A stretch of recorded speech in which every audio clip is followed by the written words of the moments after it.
lecture, we have studied the information regarding the buffer, then buffer header, then different scenarios regarding the buffer we'll recall. So there are 5 scenarios. First scenario is kernel find block on its hash queue. Kernel find block on its hash queue and that buffer is free.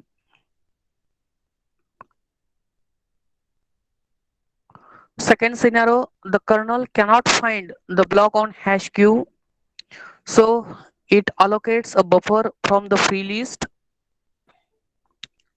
Third, kernel cannot find block on hash queue and in attempting allocate buffer from free list, same as scenario 2, and finds a buffer on free list that has been marked as a delayed write.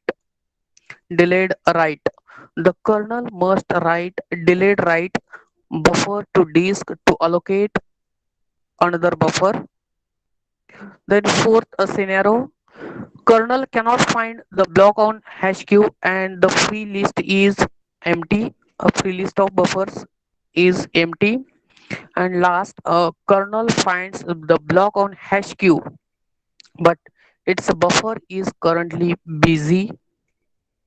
We'll see the different scenarios one by one, but before that, the combination of all scenarios, we will see the algorithm of combination of all scenarios, that is a buffer allocation algorithm, that is algorithm as a get block algorithm. In this algorithm, input is file system number, block number, and the output is locked buffer that can now be used for block. So while check the condition, buffer is not found, then check if it is in hash queue. If it is true that buffer is busy, that is a scenario 5, buffer is busy, kernel finds buffer on hash queue and that buffer is not an on hash queue, and whenever kernel allocates another buffer but that buffer is busy, that is scenario 5th, at that time go to the sleep state and continue, that is go to the again while loop. Again buffer is not found, then if it is block on hash queue, that is mark, if buffer is on hash queue, it is not present, then mark as buffer busy. If it is on hash queue, if buffer is not found, then kernel searches the buffer to the free list on that hash queue, that is a scenario first, and mark on that buffer, that is a buffer is busy, and remove buffer from free list and return to the buffer. Then otherwise block is not found on hash queue, then check there are no buffers on free list. If kernel searches a particular buffer of particular block on hash queue and there is not particular block and also as well as free list is empty, that is scenario 4, then go to the sleep and wait for the for the buffer becomes free. Then if it is found buffer is free, then remove that buffer from free list and a write buffer marked for delay write, that is scenario 3 for asynchronous write buffer to disk. And if the buffer is removed from the hash queue and put buffer on new hash queue, if buffer is removed from hash queue 1 and put it on hash queue 4, that is scenario 2. We'll see these five different scenarios. There are five different algorithms and buffer release algorithm in detail. So scenario first, what is a scenario first? Scenario first is kernel finds block on hash queue and its buffer is free. This is scenario first. Whenever kernel want to process, then it takes a particular buffer, or it searches for particular buffer, and the kernel finds that particular buffer is a free. So here, see in this figure, there is hash queue. There are four blocks: block 0, block 1, block 2, block 3, and each block contains number of buffers, which is a circular a linked list. That is, block 0 contains buffer number 28, buffer number or block number 4, block number 64. Similarly, block 1 contains a 17, 5, 97. Then block 2 contains 98, 50, then 10. Then block 3 contains 3, 35, 99. Then below the hash queue there is a free list header, and this header connects the buffer which are free on that hash queue. Here first free buffer is 3, then 5, then 4, then 28, then 97, then 10. These numbered buffers are free on that hash queue. Okay, so here kernel searches block number 4 on first hash queue. Your first hash queue is block number 0, and kernel searches block number 4 and which is free. So here figure shows kernel searches block 4 on hash queue and marked as block 0 mod 4. So kernel searches the 4 number buffer on hash queue, that is here, which is present, and that is free. So see free list header. So here 4 number is free. So kernel allocates that buffer, that is kernel remove that buffer from that free list. So see this free list, there is a 3, and then 5, then 28, then 97, then 10, and then go to the free header list. Okay, see in figure 4, there is a buffer number 4 is present in free list. Kernel searches that particular number buffer. So if kernel finds the particular buffer is free, then kernel removes that buffer from the free list and allocate the particular task to that buffer. Okay, this is your scenario first. Then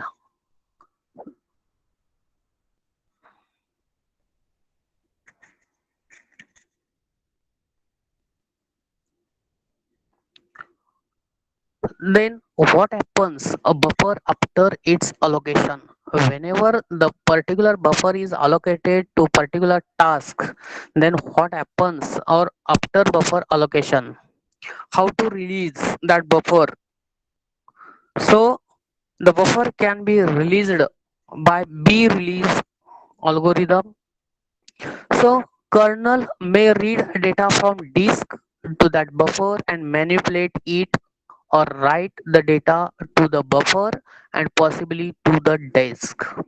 Whenever the kernel assigns that particular buffer, kernel may read the data from disk and write to data to the buffer, possibly to the disk.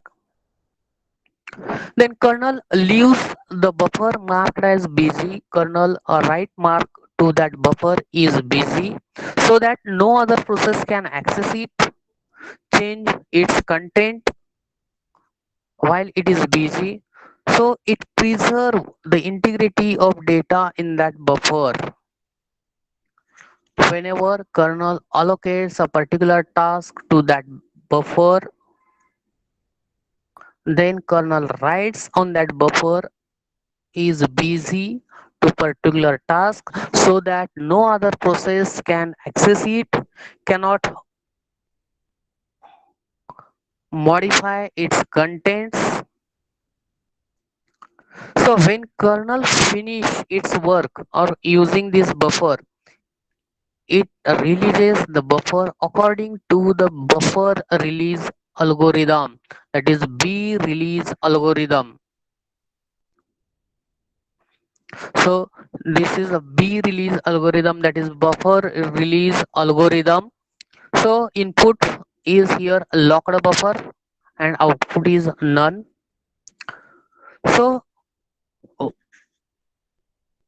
whenever all processes, that is events waiting for any buffer to become a free. So whenever buffer becomes free, so the processes which are in sleep mode and the processes which are in ready to run mode, then wake up all the processes events waiting for any buffer to become free.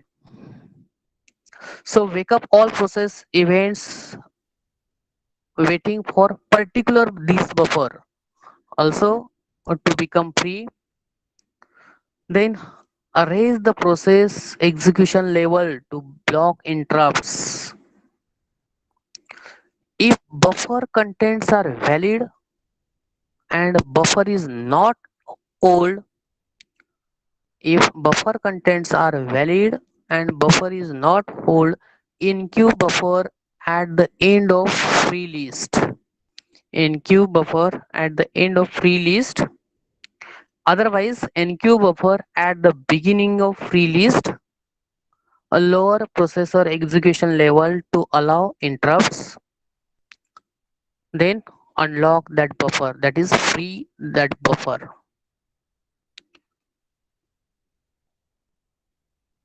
Okay, this is a buffer release algorithm. See the algorithm carefully.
So this is algorithm for buffer allocation with a different five scenarios. Then a scenario 2. Okay, before going to scenario 2, if anybody have a doubt in scenario 1, please ask.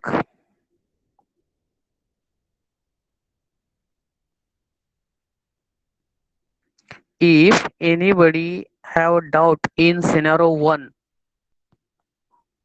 please ask.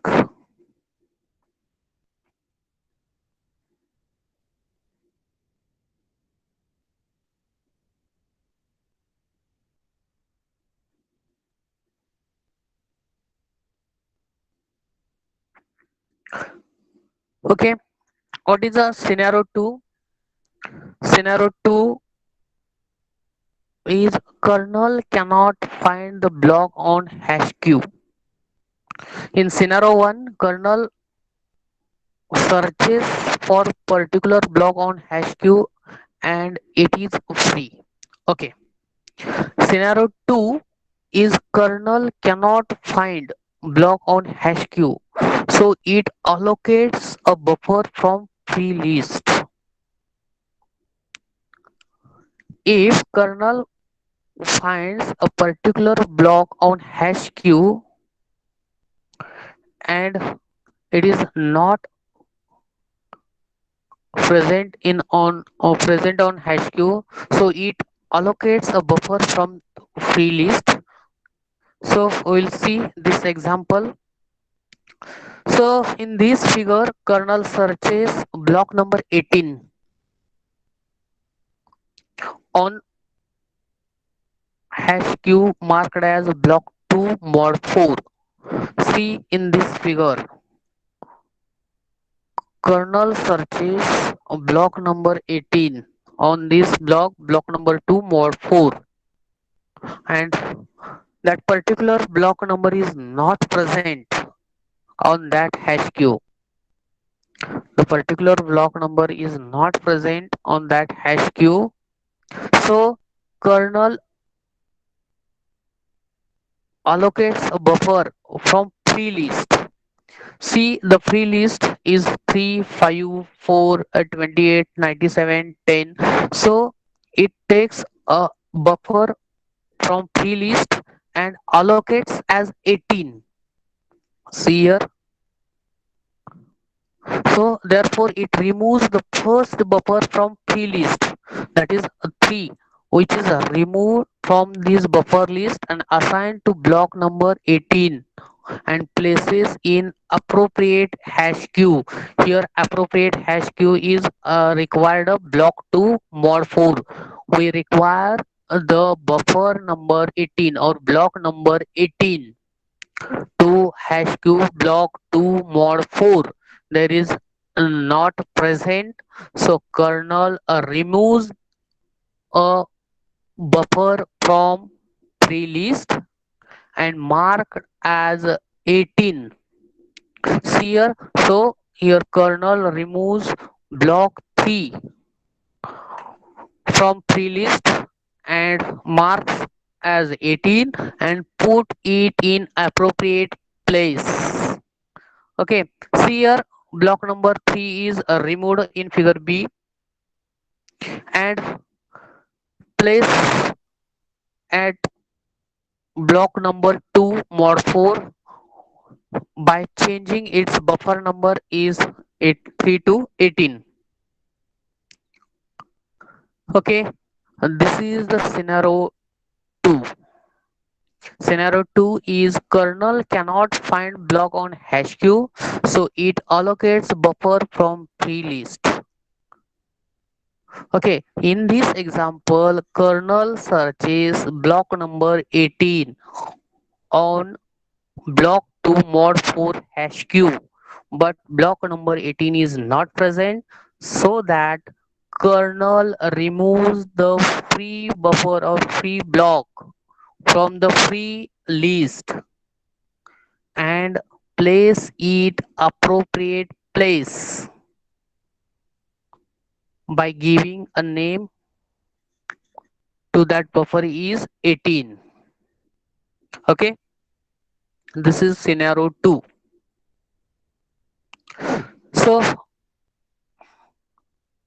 here see scenario 2. If it does not found, if scenario 2 in here buffer allocation algorithm, here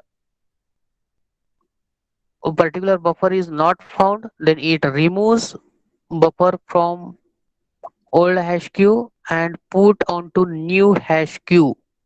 Okay, then scenario 2 or scenario 3, before going to scenario 3, if you have or if anybody have a doubt regarding scenario 2, please ask.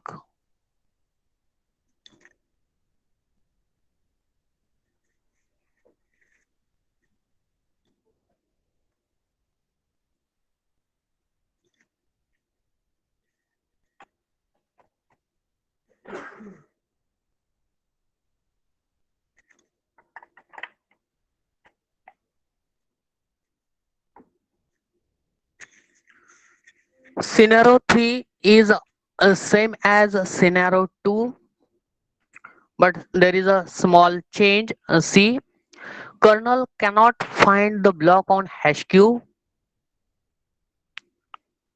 and in attempting to allocate buffer from free list, it is the same as from scenario 2, but whenever the kernel attempts or gives allocates a particular buffer from free list, that has been marked as delayed write,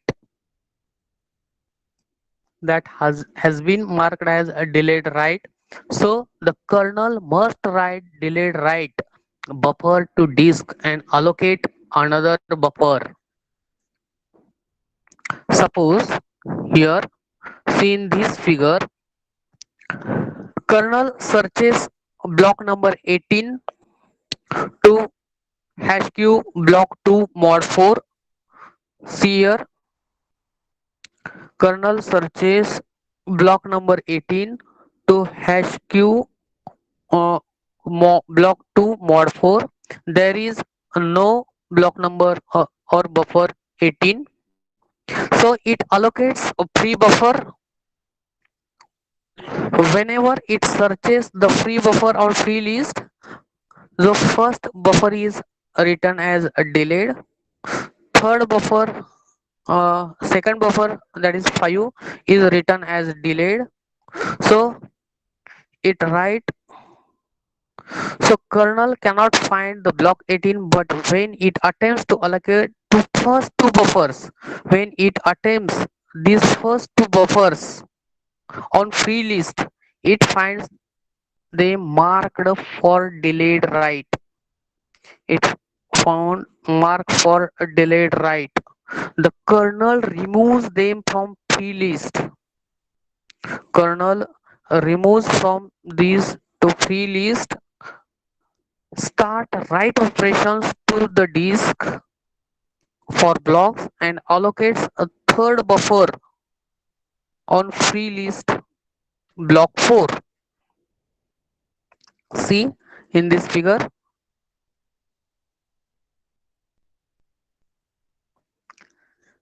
See in previous figure, you have seen as 3 is a delayed, whereas 5 has delayed. Then next buffer, that is third buffer, is 4, which is removed from the free list.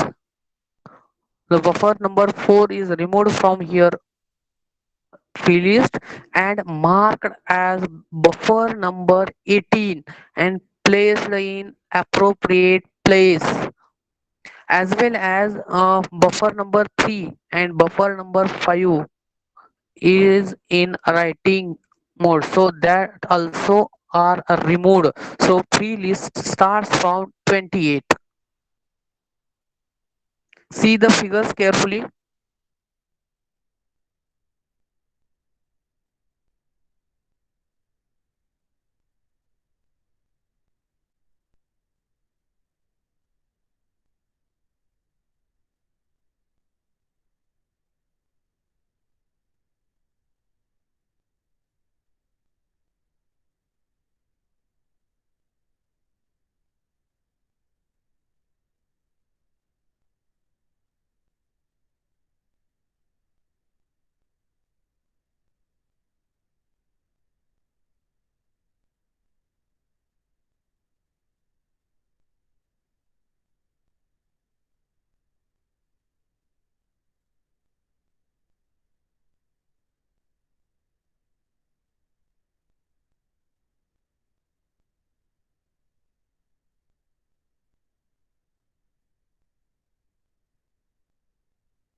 See, in scenario 1, kernel finds a buffer on hash q and it is a free. Scenario second, kernel searches the particular buffer on hash q, it does not find, then it allocates buffer from free list and place at appropriate place with particular buffer number. Scenario 3, kernel searches particular buffer on hash q but does not find. So kernel takes free buffer from free list. So whenever it searches a free buffer from free list marked as a delay, so it writes on that buffer, that is a write. Whenever the kernel finds the free buffer, it removes from the free list and allocates appropriate number with particular place. This is scenario 3. Have you any doubt in these three scenarios?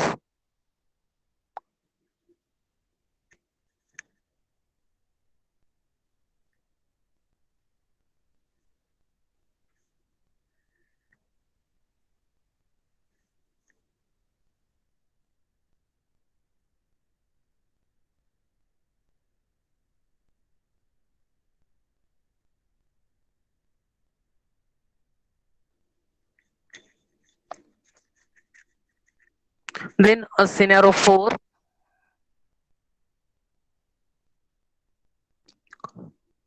the scenario 4 is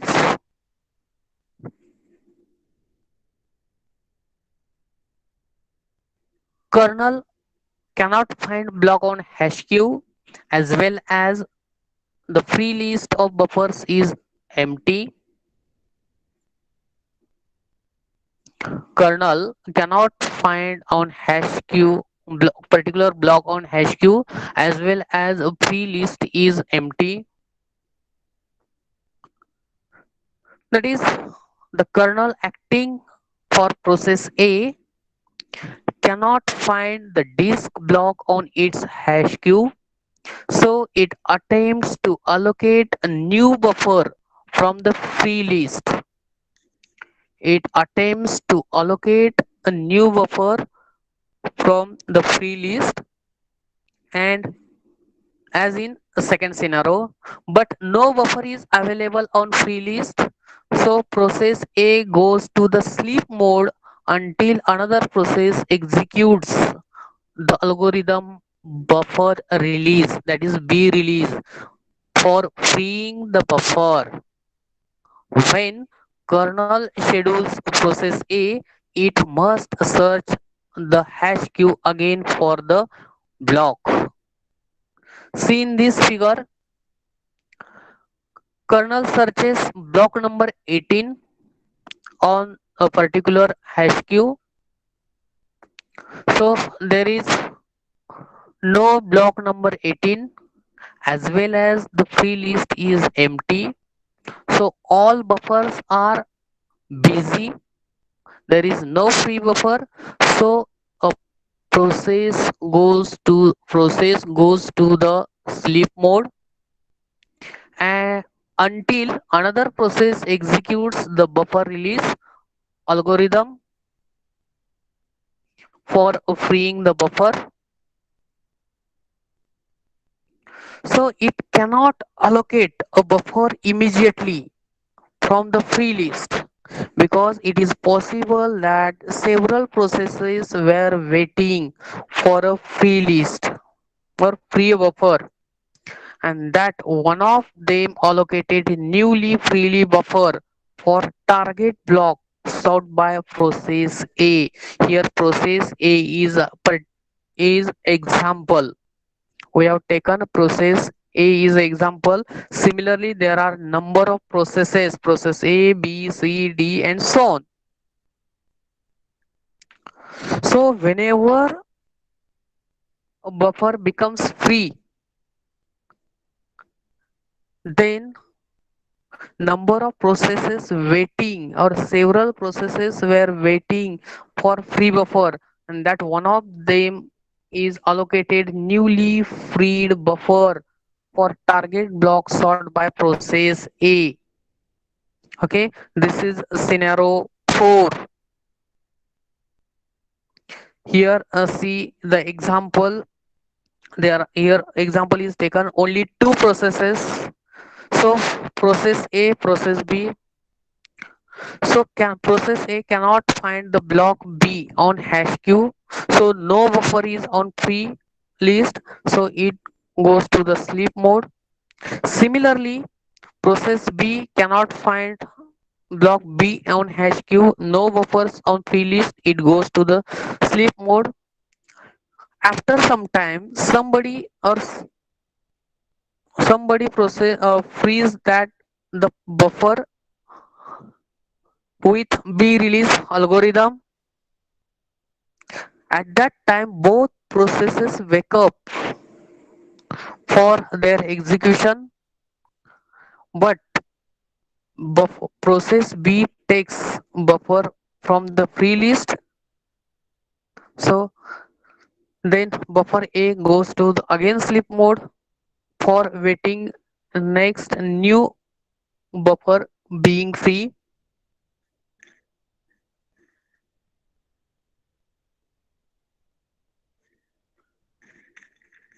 See the figure carefully.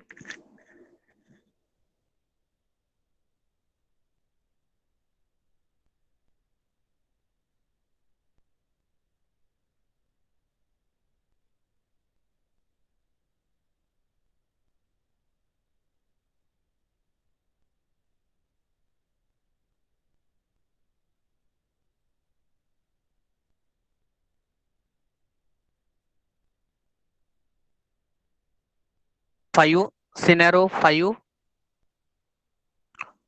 Scenario 5 is kernel finds block on hash queue, but its buffer is currently busy. Kernel finds a particular block on hash queue, but its buffer is currently busy. So this is the final scenario is complicated because it involves complex relationship between different processes. Suppose a kernel acting for process A searches for a disk block and allocates buffer, but it goes to the sleep before freeing that buffer.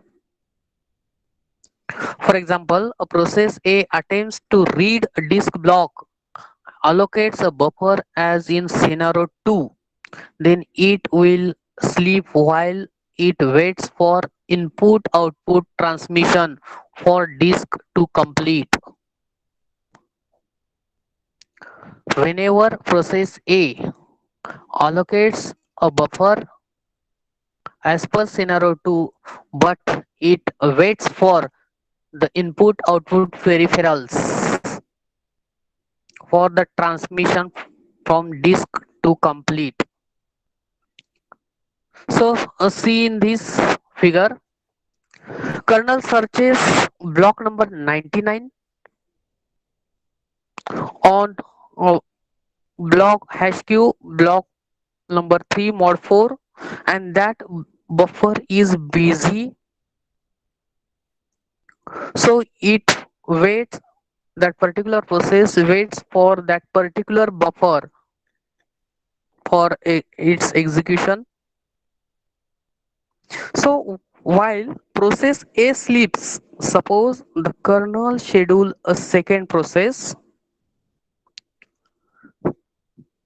Process B tries to access the disk block whose buffer was just locked by process A.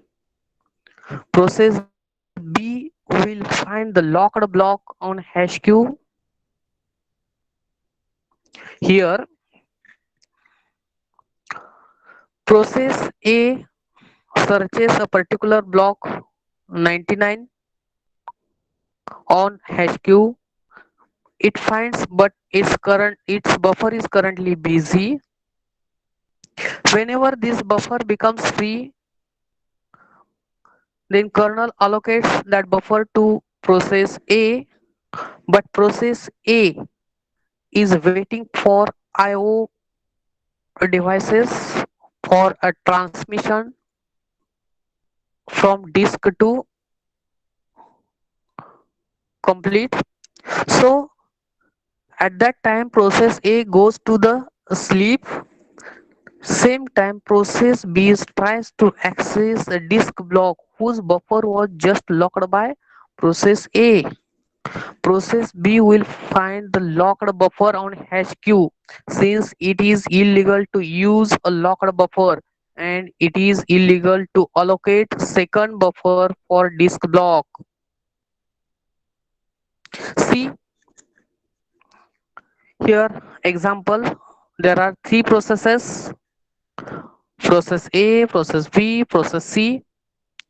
Process A allocates buffer to block B, lock that buffer and initiate IO sleep until IO is done.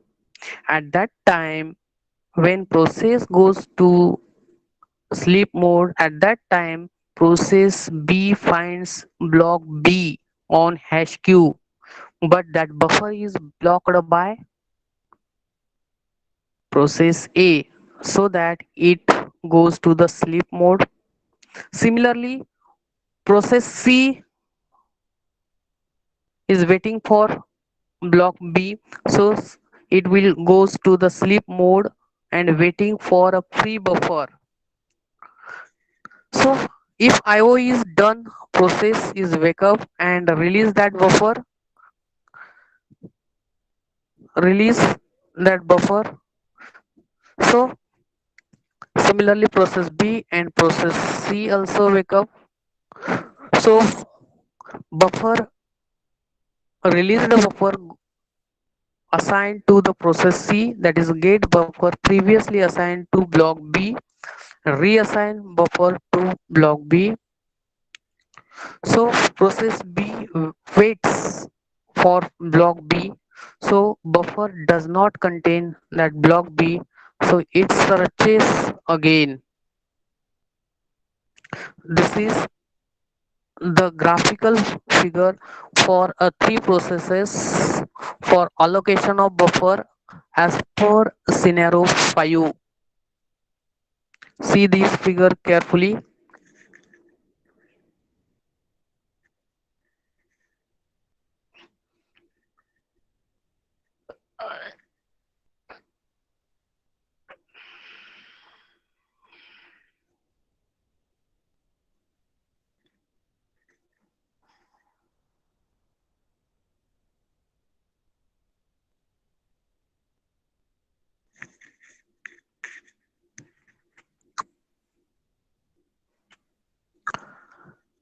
Then next algorithm is a reading and writing disk blocks.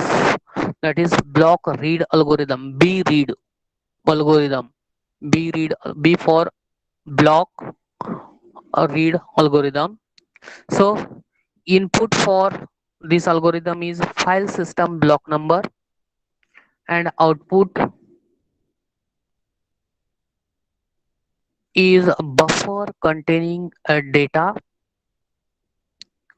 So allocation of buffer with the help of algorithm is get block allocation of get buffer, that is allocation of buffer for block with the help of get block algorithm as per scenario 1 2 3 4 5. We have seen first algorithm and so use that algorithm, use any one of them scenario and allocate the buffer. If allocated buffer is valid, then return that buffer. If allocated buffer is valid, return that buffer. initiate a disk read and go to the sleep event disk read complete and return to the buffer. So for reading and writing disk block algorithm, that is a buffer read algorithm or block read algorithm, we have used a buffer allocation algorithm, that is a get block algorithm, for getting a buffer for a particular block. So use any scenarios: scenario 1, scenario 2, scenario 3, scenario 4, scenario 5, and allocate buffer as per scenario. Check the allocated buffer data is valid or not. If it is valid, then return buffer, initiate disk read, go to the sleep mode. Whenever the disk read complete, it will wake up, that is a return to the buffer. This is reading and writing disk block. See this algorithm carefully.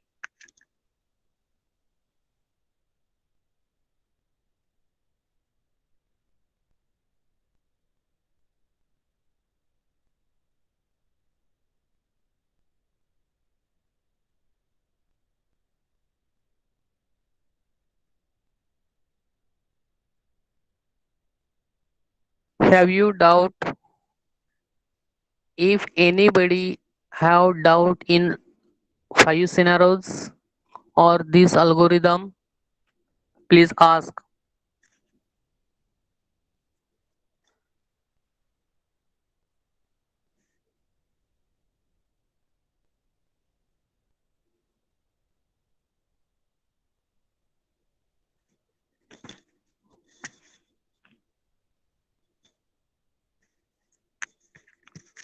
Then next algorithm,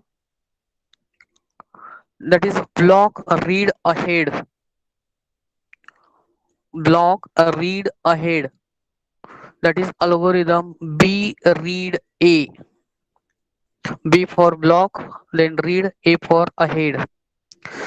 This block read and read ahead.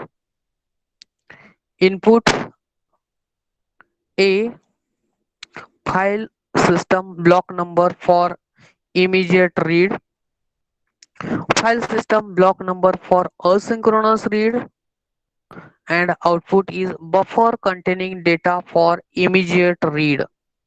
Buffer containing data for immediate read.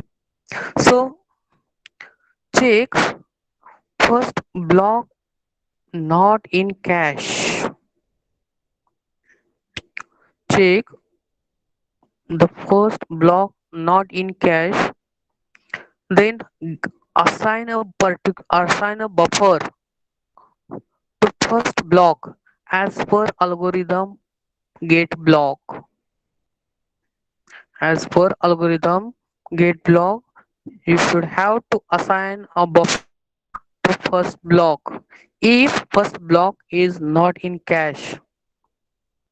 If buffer data is not valid, then initiate a disk read. This is in case of first block. In case of a second block is not in cache, then get buffer for a second block as per algorithm get block.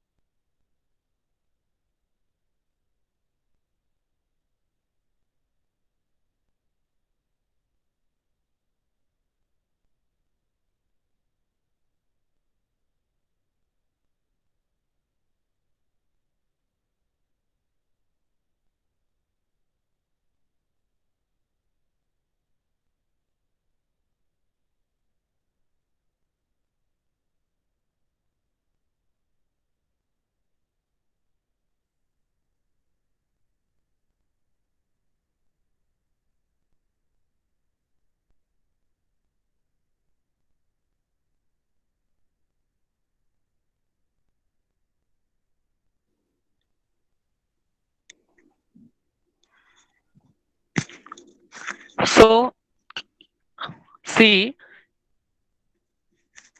in first block, in first block is not in cache, then allocate buffer as per get block to the get block algorithm to the first block. If buffer data is not valid, then initiate disk read. Similarly, if second block is not in cache, then allocate buffer or get buffer for second block as per algorithm get block. If buffer data is valid, if buffer data is valid, then release buffer by using algorithm buffer release or B release. Else, if data is not valid, then initiate a disk read. Then first block was originally in cache. Read the first block by algorithm B read and return. So go to the sleep mode event. First buffer contains valid data. Then whenever that complete data, then return to the buffer. This is algorithm for block read ahead. See this algorithm carefully.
So next algorithm for writing a disk block.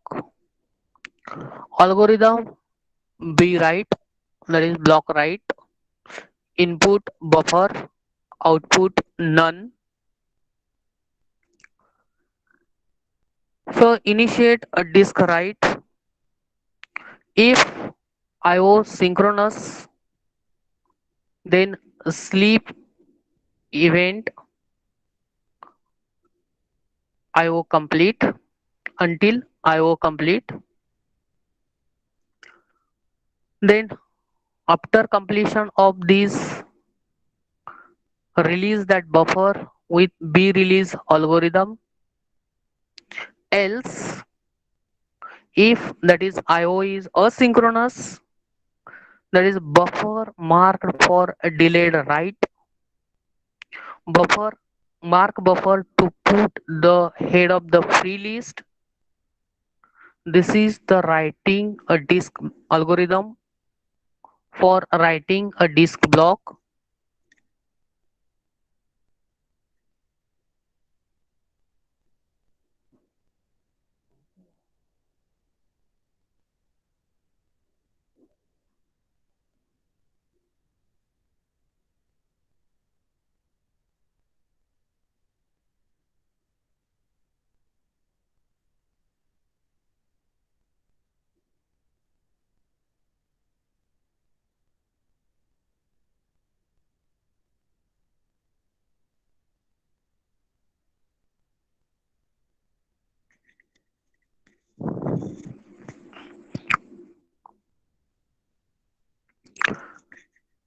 Then next, advantages of the buffer cache.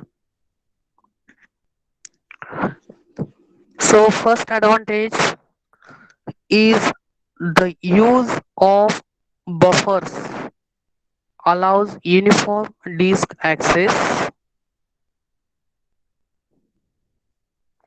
Use of buffers allows uniform disk access because the kernel does not need to know the reason for the IO. Kernel does not need to know the reason for IO. Instead, it copies the data to and from buffers. It copies the data to and from buffers regardless whether the data is part of file, an inode or a super block.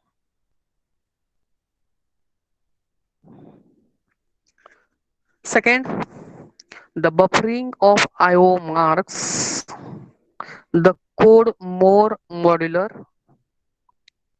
since the part of kernel that do the IO with a disk have one interface for all purpose.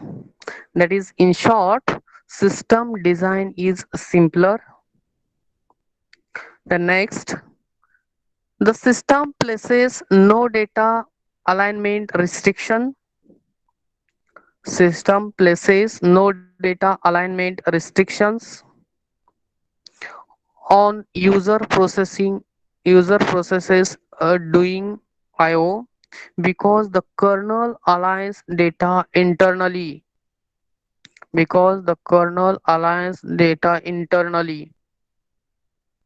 The next, use of buffer cache can reduce amount of disk traffic. The use of buffer cache can reduce the amount of disk traffic, thereby increasing overall system throughput, that means overall system output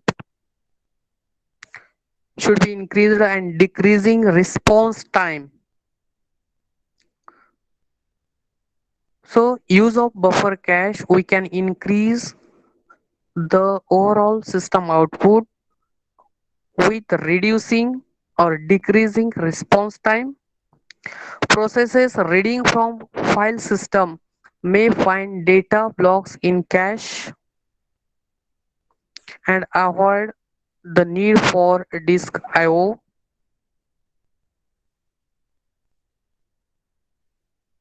The buffer algorithm helps ensure file system integrity because they maintain a common single image of disk blocks containing in the cache. If two processes simultaneously attempt to manipulate one disk block, if two processes simultaneously attempt to manipulate one disk block, the buffer algorithm serializes their access, preventing data corruption.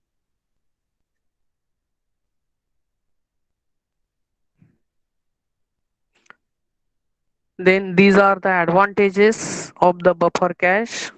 The next, disadvantages of the buffer cache: reduce the disk traffic is important. That is, reduction of disk traffic is important for good output and response time, but cache strategy also introduces several disadvantages.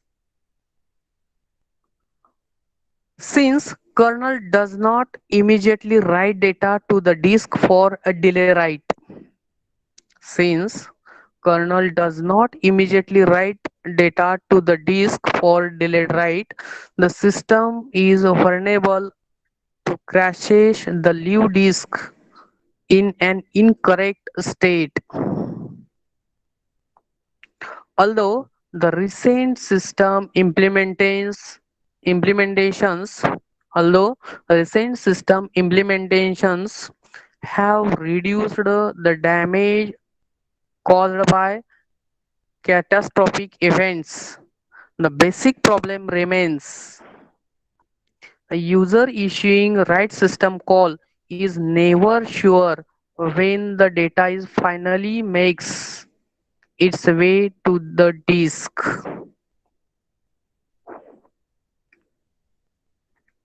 The use of buffer cache requires extra data copy. The use of buffer cache requires extra data copy when reading and writing to and from the user processes. A process writing data copies. A process writing data copies the data into the kernel, and the kernel copies data to the disk.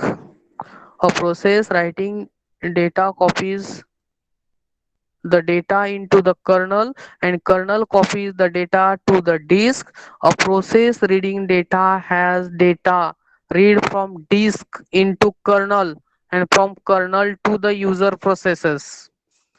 These are the four disadvantages of these buffer cache.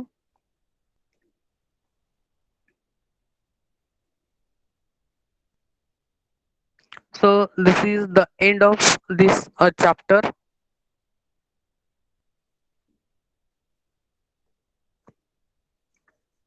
If you have any doubt in this chapter, please ask.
In this chapter, we have studied the introduction. In introduction, we have studied the kernel maintains files on mass storage devices such as a disk. It allows processes to store new information or to recall previously stored information. When a process wants to access data from file, kernel brings the data into main memory where all processes are examine it. Suppose kernel reads a data from file first into the memory, then writes data into the second file. So just bring the file data into memory. The kernel must also bring auxiliary data into memory to manipulate it. So this concept we have seen. Then we have seen a buffer a reader, a buffer header. During system initialization, kernel allocates a space for number of buffers configurable according to memory size and system performance constraints. A buffer consists of two parts: memory array that contains a data from the disk and buffer headers that identifies the buffer because there is a one-to-one mapping of buffer headers to data array, ensuring that the text will frequently refer both parts as a buffer, and context should be make clear which part being discussed. So the data in buffer corresponds data in logical disk block on file system. The kernel identifies the buffer contents by examining the identifier fields in the buffer header.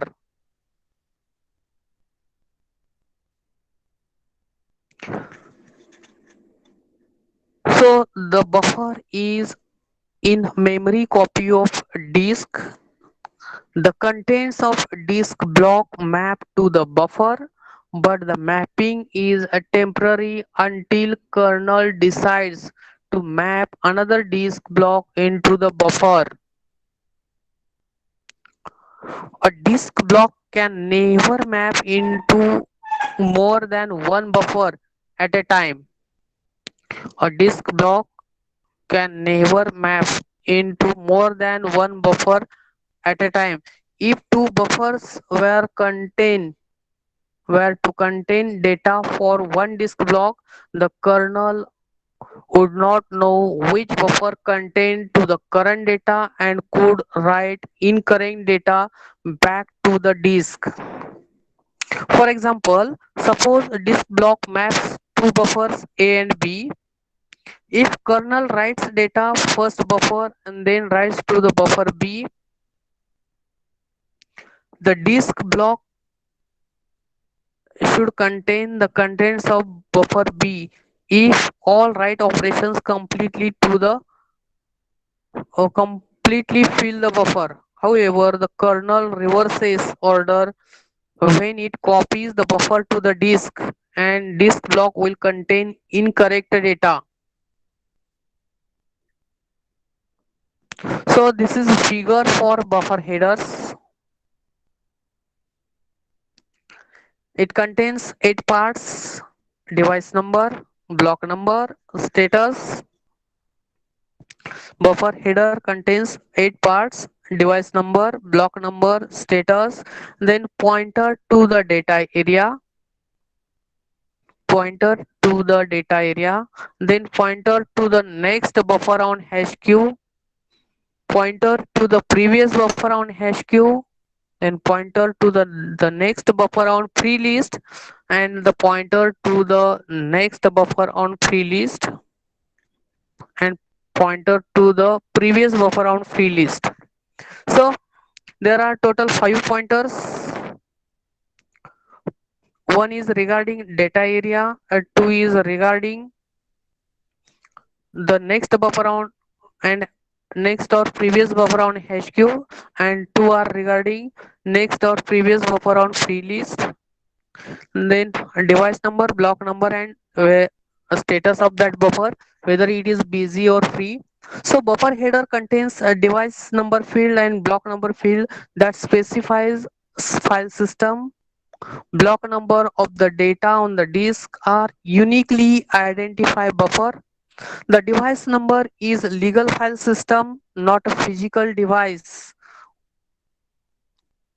So buffer header also contains a pointer to data area for buffer whose size must be at least as being as size of disk log, and the status field that summarizes the current status of the buffer.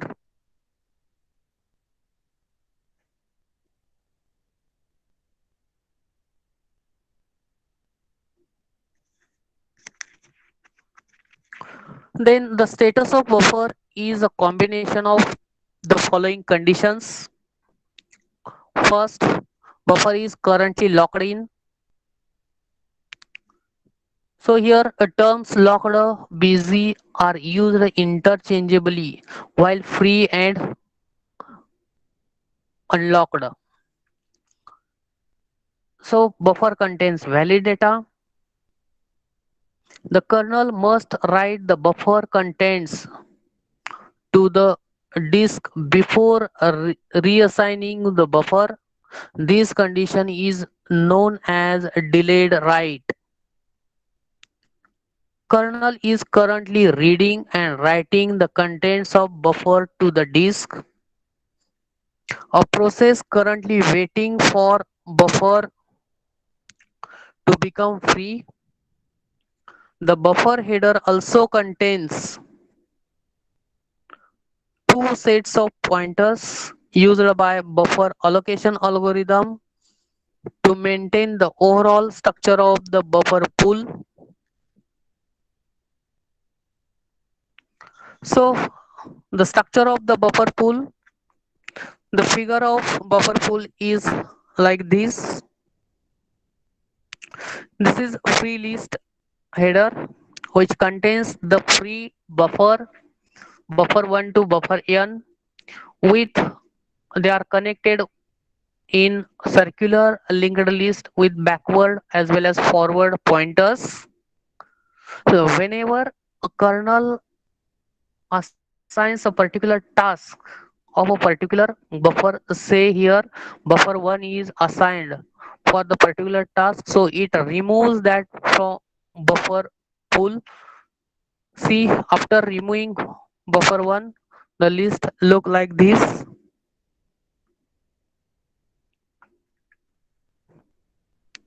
So the kernel maintains a free list of buffers that preserves least recently used order. The free list is a doubly linked circular list of buffers with dummy buffer headers that marks its beginning and end. Every buffer is put on free list when the system is booted. The kernel takes buffer from head of the free list when it wants any buffer, but it can take buffer from the middle of free list if it identifies a particular block in that buffer pool. In both cases, it removes the buffer from the free list. If kernel wants a particular buffer, then it takes from a free list. If kernel does not want a particular buffer, then it takes the from header side. In both cases, buffers are removed from the free list. When the kernel returns the buffer to the buffer pool, it usually attaches the buffer to the tail of free list, occasionally to the head of free list in error cases. but never in the middle. As the kernel removes buffer from free list, the buffer with valid data moves closer and closer to the head of free list. Hence, the buffers that closer to the head of free list have not been used recently, as those are further from the head of the free list.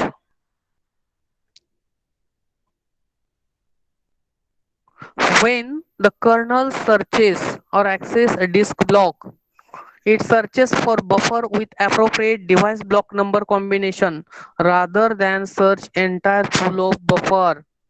It assigns the buffers into two separate queues, hashed queue function and device block number.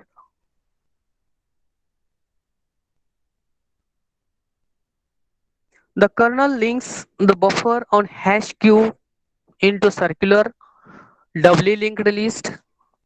Similar to the structure of free list, the number of buffers on hash queue varies during the lifetime of the hash of the system. The kernel must use hashing function that distributes the buffers uniformly across the set of hash queue. Yet the hash function must be simple so that performance does not suffer. System administrators configure the number of hash queues when generating the operating system. So this is the figure for buffers on hash queue. The headers of hash queue are on the left side of the figure. These are the headers and the squares on each row buffers. These are the buffers on hash queue. So dotted lines between buffers represent forward and backward pointers on hash queue. So each buffer always exists hash queue, but there is no significance position on the queue. As stated, no two buffers may simultaneously contains the same disk block. Therefore, every disk block in buffer pool exists on only one and only one hash queue and only once on that queue.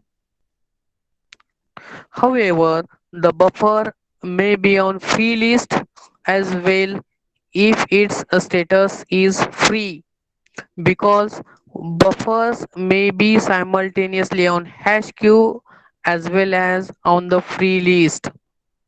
The kernel has two ways to find its searches on hash queue if it is looking for particular buffer and removes that buffer from the free list if it is looking for any free buffer.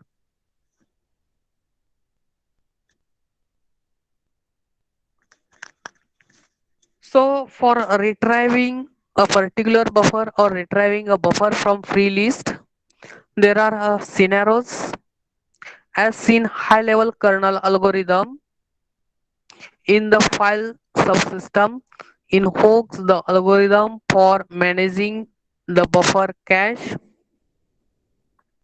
The high level algorithms determine the logical device number and block number that they want to access when they attempt to retrieve the block.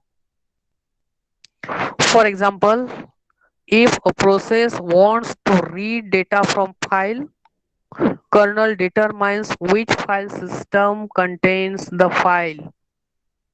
Whenever a process wants to read a particular data from file, so kernel searches that file or kernel searches for that file which contains the required data in that file system.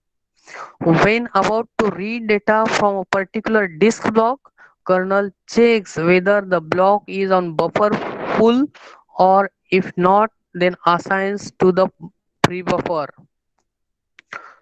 When about to write a particular when about to write a data to a particular disk block, kernel checks whether the disk block is in buffer full. If not, assigns a free buffer to that block. The algorithm for reading and writing disk blocks use the algorithm getBlock to allocate buffers for from the pool.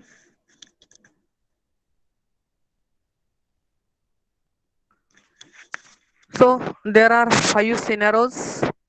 First scenario, kernel finds the block on hash queue and its buffer is free. Second scenario, the kernel cannot find the block on hash queue, so it allocates a buffer from free list. Third, kernel cannot find the block on hash queue. In attempting to allocate buffer from the free list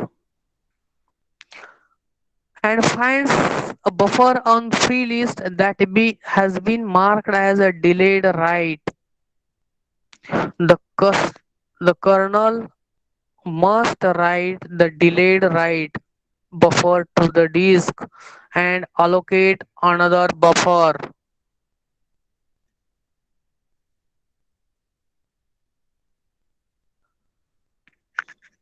The kernel cannot find the block on hash queue and the free list to the buffer is empty. The kernel finds the block on hash queue, but its buffer is currently busy.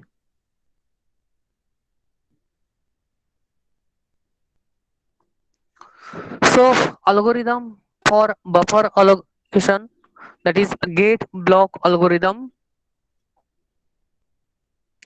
So in gate block algorithm, there is input of file system number, block number, then output locked buffer that can now be used for block.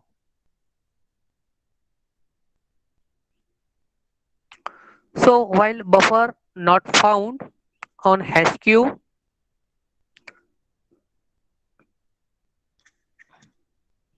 if the block in hash queue, then check the buffer found is busy. So this is scenario 5. So process goes to the sleep mode until buffer becomes free.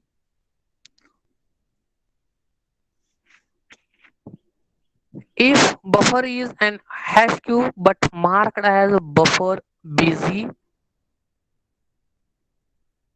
so it will find on a free list. So remove that buffer from free list. That is a scenario 1.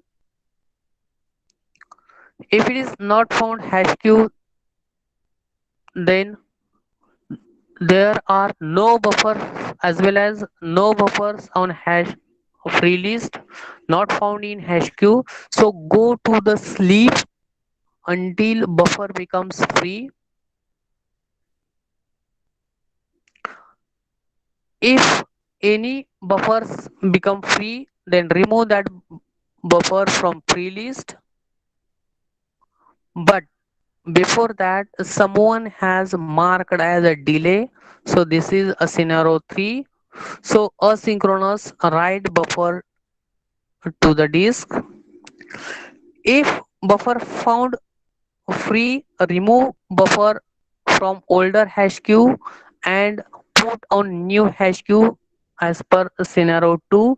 This is algorithm as a gate block algorithm, that is a combination of these five scenarios.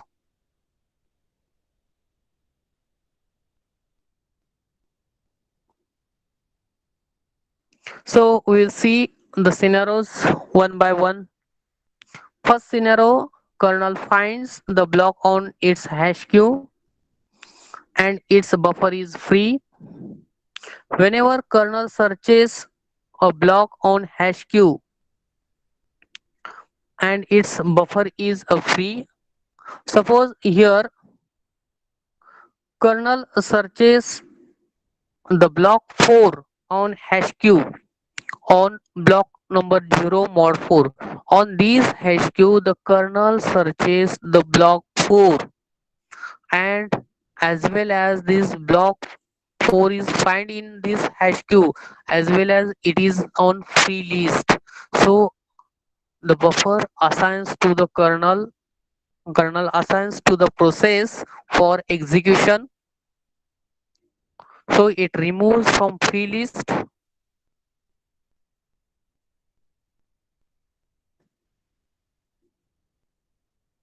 So finding buffer kernel removes from free list, leaving the block 5 and 28 adjacent on free list.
In scenario first,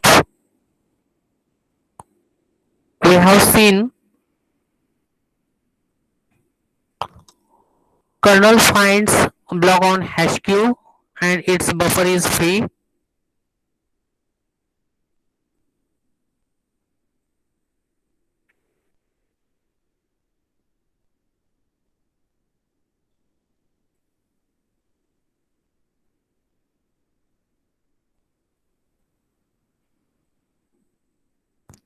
In scenario 1, we have seen the kernel finds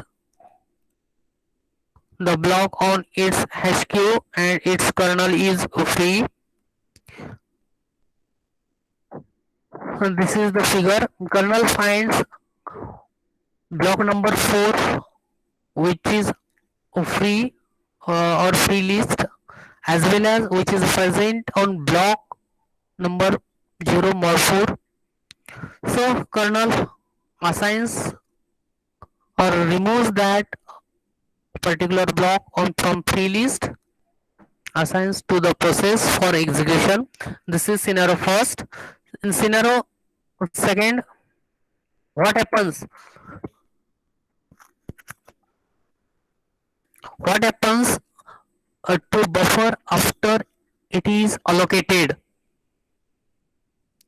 So the kernel may read data from disk to the buffer and manipulate it, or write data to the buffer and possibly to the disk.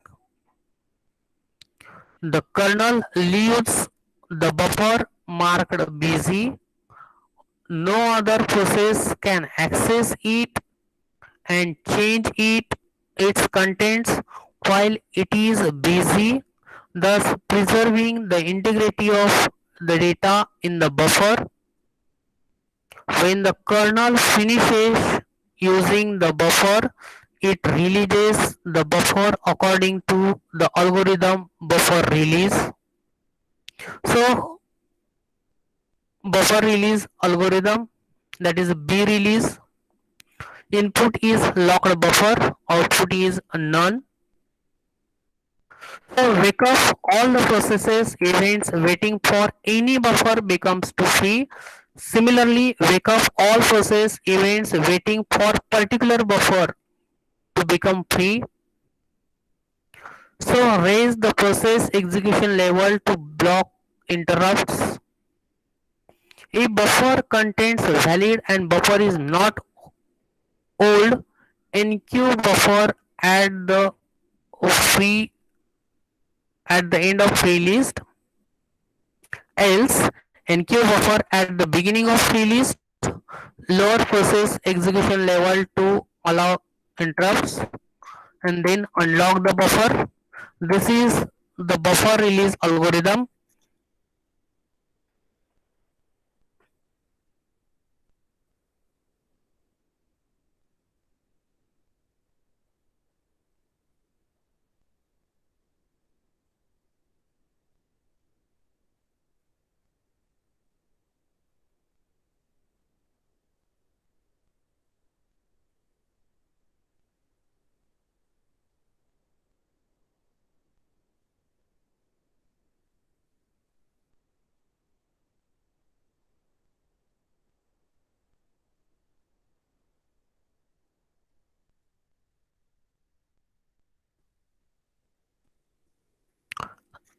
Then next, scenario 2, the kernel cannot find block on hash queue, so it allocates a buffer from free list. So see in this figure, block number 18 does not found hash queue on block 2 mod 4. Block 2 mod 4 does not contains block number 18, so it assigns from the free list marked as 18 and place it in appropriate place. So here from free list buffer 3 is removed and marked as 18 and placed on block 2 mod 4 as 18.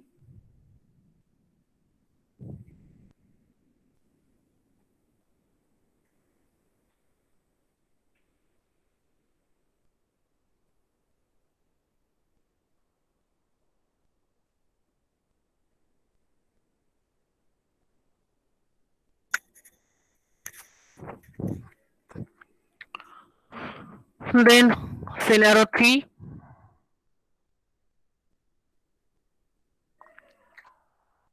The kernel cannot find the block on hash queue,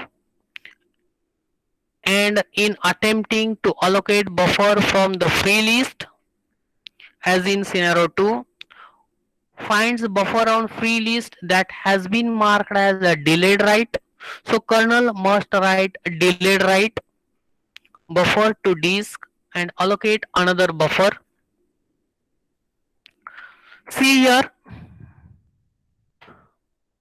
kernel wants or kernel searches a particular buffer number 18 on block 2 mod 4.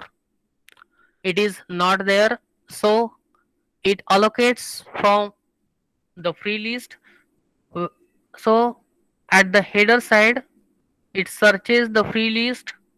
So buffer number 3, similarly buffer number 5 is marked as a delayed. So kernel writes delayed write, then assigns next buffer which is a free, assigns next buffer which is free as 18 and place at appropriate place.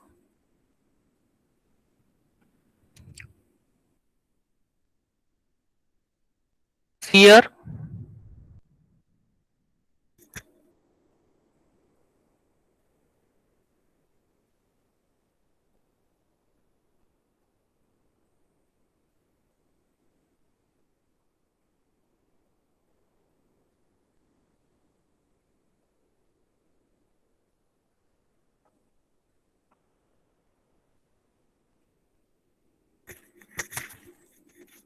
in scenario 4, kernel cannot find block on hash queue and free list of buffers is empty.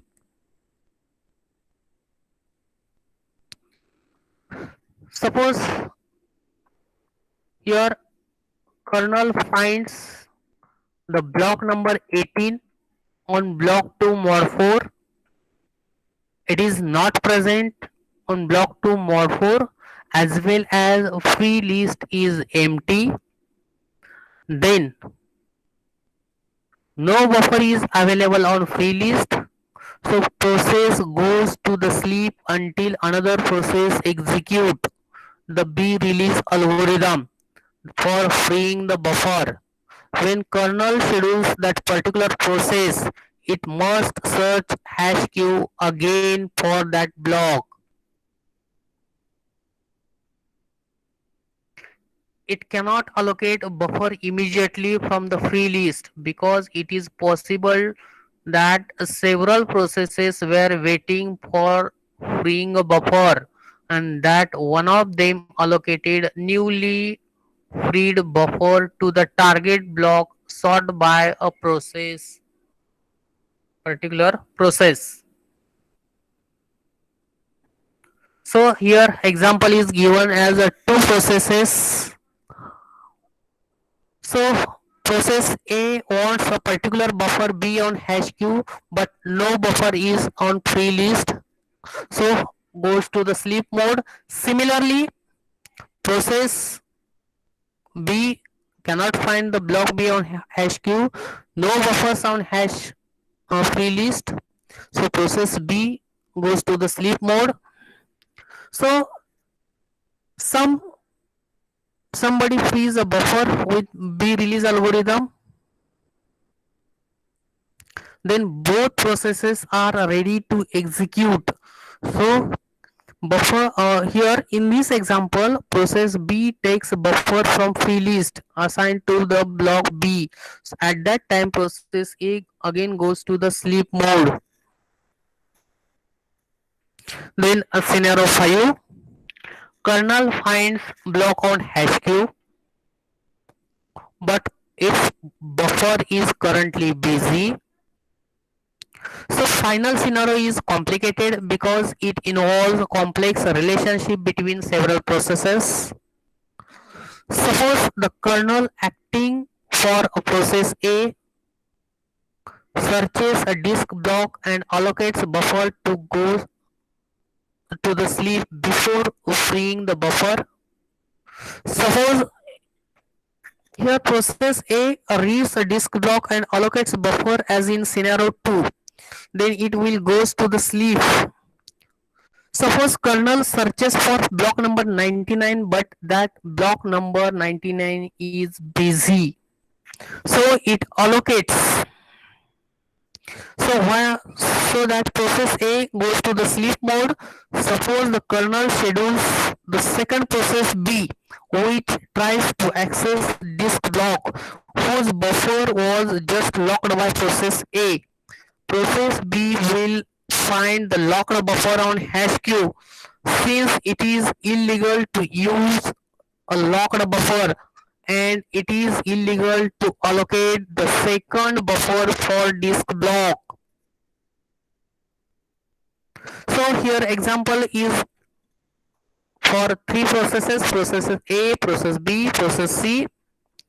So process A wants buffer to block B, then allocate it, then lock that buffer and waiting for IO, initiate IO and go to the sleep mode.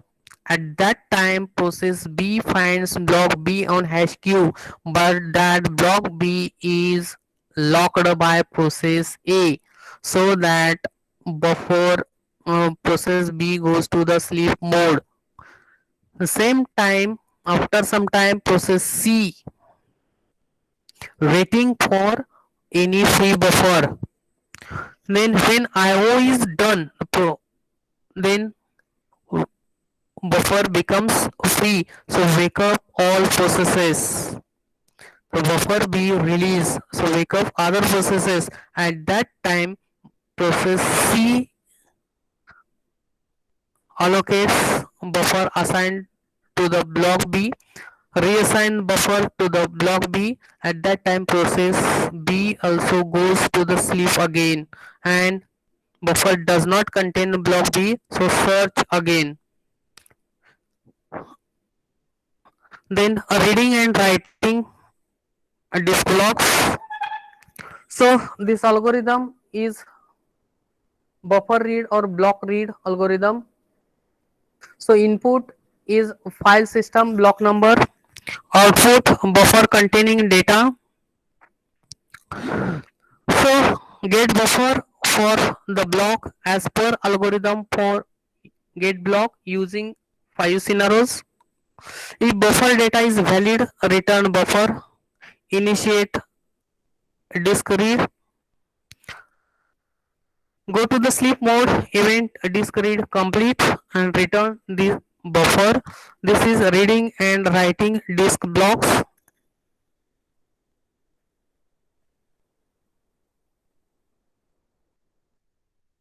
Then algorithm for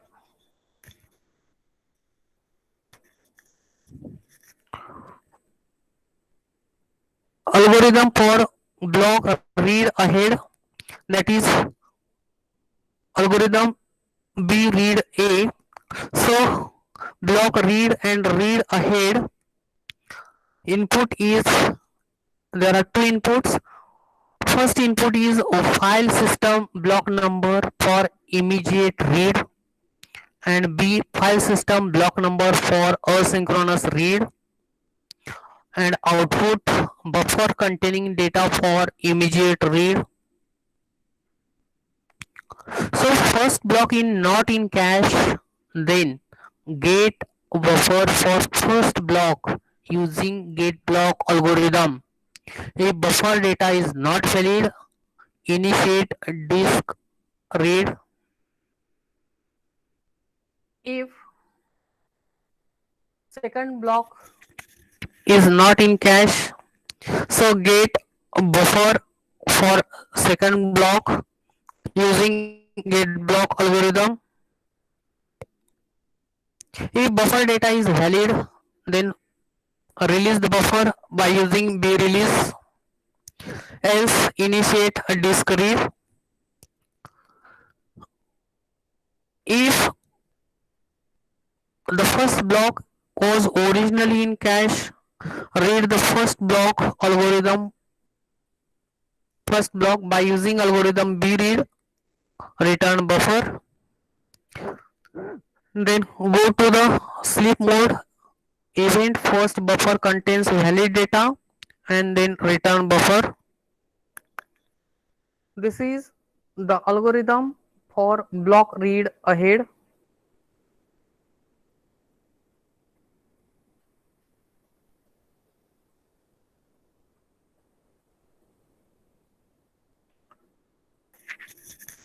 Then algorithm for writing a disk block.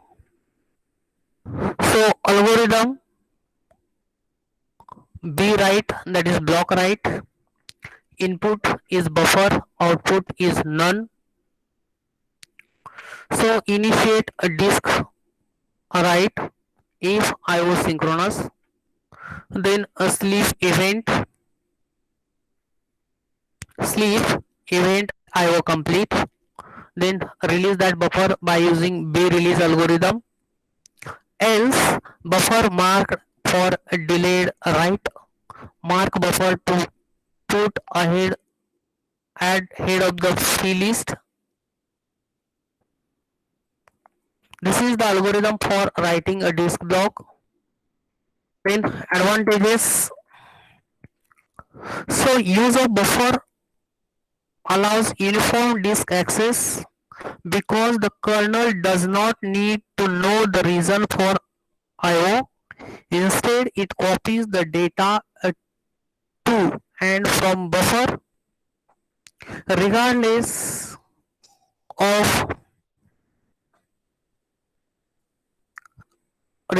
of whether the data is part of file, inode or superblock.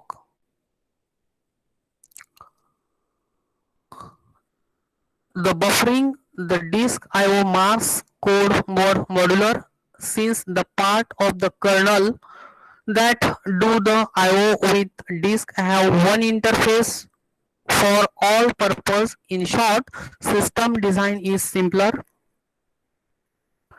System The system places no data alignment restrictions on user processes doing IO because the kernel aligns data internally.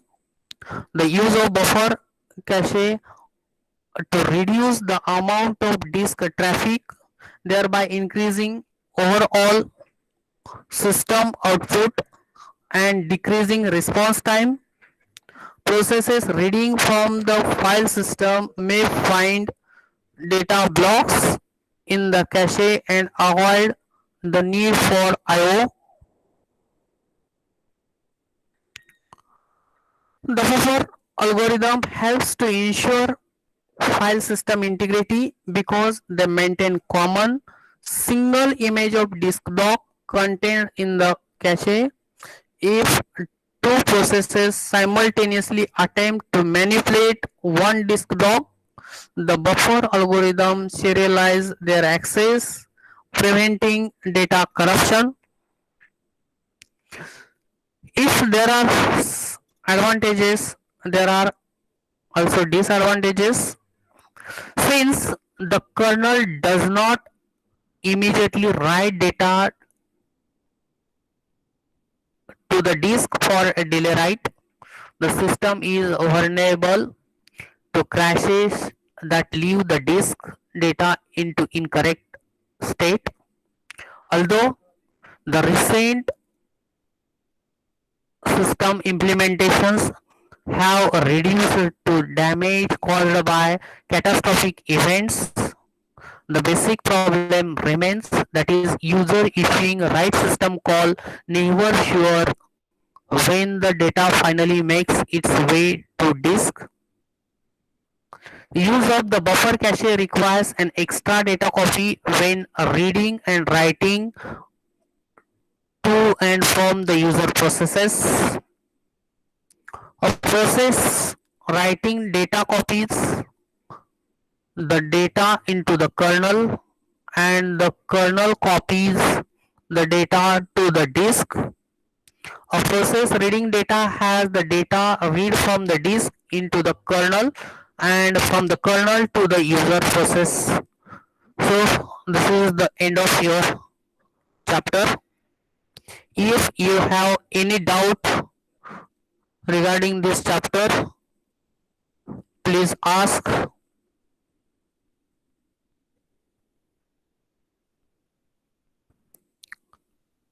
If you have any doubt regarding this chapter, please ask.